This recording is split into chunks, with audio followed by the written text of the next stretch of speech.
और अब जो रबी की फसल आई है उसके लिए भी हमारी उपलब्धता पर्याप्त। तो खाद की कालाबाजारी कैसे हो रही है? मध्य प्रदेश में आम आदमी पार्टी ने मध्य प्रदेश शासन की नीतियों में अब सवाल उठाना शुरू कर दिए हैं। आपके प्रवक्ता नवीन कुमार अग्रवाल ने कहा कि अन्नदाता किसान को रबी फसल की बुआई के लिए यूरिया सरकार द्वारा उपलब्ध नहीं कराई जा रही। किसानों की मांग के अनुसार मध्य प्रदेश शासन यूरिया नहीं दे पा रहा है और किसानों को जगह जगह खाद के लिए लाइनों में लगना पड़ रहा है और किसान खाद के लिए लाइनों में अपनी चप्पल पावती तो कहीं कहीं स्वयं धूप में खड़ा है और अपनी बारी का इंतजार कर रहा है। वर्तमान में किसान लोग पूरे मध्य प्रदेश में रबी की फसल बोने जा रहे हैं और उनको अभी वर्तमान में पर्याप्त खाद नहीं मिल पा रही है। आप एक तरफ देखें कि माननीय मुख्यमंत्री डॉक्टर मोहन यादव जी दूसरे प्रदेशों में जाकर विधानसभा चुनाव का प्रचार कर रहे हैं, दूसरी ओर किसान मध्य प्रदेश में यूरिया खाद की अनुपलब्धता के कारण लगातार परेशान हो रहे हैं। आप देख सकते हैं कि विभिन्न माध्यमों से हम लोगों को मध्य प्रदेश में हमारे कार्यकर्ताओं के द्वारा मालूम पड़ रहा है, कार्यकर्ता जगह जगह आंदोलन कर रहे हैं और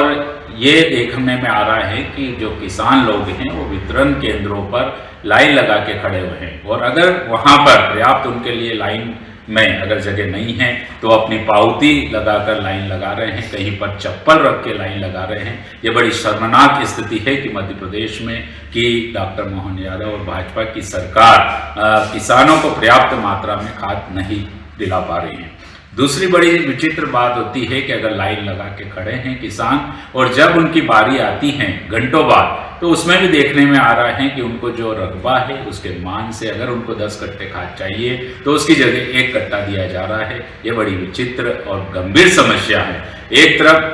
भाजपा ये कहती है कि हम किसान हितैषी हैं, दूसरी ओर किसानों को पर्याप्त खाद नहीं मिल पा रहा है और सबसे बड़ी चीज़ ये है कि मध्य प्रदेश में अगर किसानों को 12-32-16 यूरिया खाद चाहिए तो उसकी जगह अन्य खाद दिया जा रहा है। मैं माननीय मुख्यमंत्री और भाजपा से पूछना चाहता हूं कि आप किस प्रकार के किसान हितैषी हैं और किसानों के हित में क्या किया है। बड़े शर्म की बात है कि पिछले 20 सालों से भाजपा की सरकार मध्य प्रदेश में है, उसके बाद भी पर्याप्त खाद की व्यवस्था नहीं हो पाती और यह स्थिति पिछले 20 सालों से लगातार चली आ रही है कि जब भी रबी फसल की बुआई होती है किसानों को खाद के लिए दर दर भटकना पड़ता है और जब उसकी बारी आती है तो रकबे के नाम मान से उसे पर्याप्त खाद नहीं मिल पा रही है और सबसे बड़ी बात कि उसको खाद 12-32-16 चाहिए, वो खाद ना मिलकर उसे दूसरा खाद दिया जा रहा है और किसान मध्य प्रदेश में जगह जगह वितरण केंद्रों पर कतारों में लगा हुआ है, लेकिन पर्याप्त खाद नहीं मिलने से रबी फसल की बुआई नहीं कर पा रहा है।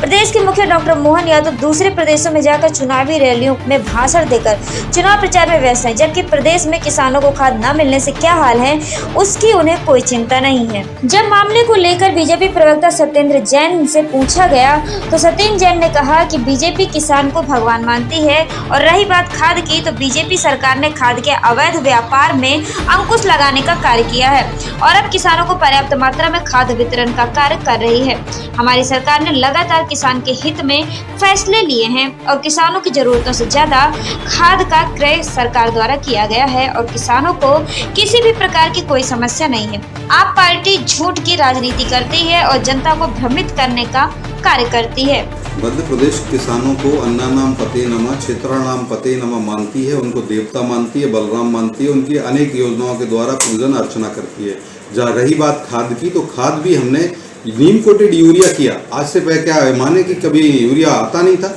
लेकिन ये मोदी सरकार है, इसने नीम खाद के ऊपर कोटिंग की, इसका ब्लैक मेलिंग होना, ब्लैक मार्केटिंग होना रुकवाया। बाजार में जो चला जाता था उद्योगपतियों की गोद में जाकर के समा जाती थी कांग्रेस की सरकार के द्वारा, ये सारा का सारा यूरिया इंडस्ट्रियलाइजेशन के पास चला जाता था, उसको रोकने का काम भी हमारी सरकार ने किया। और जहां तक जो खाद की उपलब्धता है, अगर आप देखेंगे खरीफ फसलों पर पिछले वर्ष 32 लाख मीट्रिक टन खाद की आवश्यकता थी, हमारी सरकार ने लगभग उससे बढ़कर के 34 लाख मीट्रिक टन से ज़्यादा खाद की आपूर्ति की थी। और अब जो रबी की फसल आई है उसके लिए भी हमारी उपलब्धता पर्याप्त चल रही है और हमारी सरकार जनता किसानों के कल्याण के लिए प्रतिबद्ध है।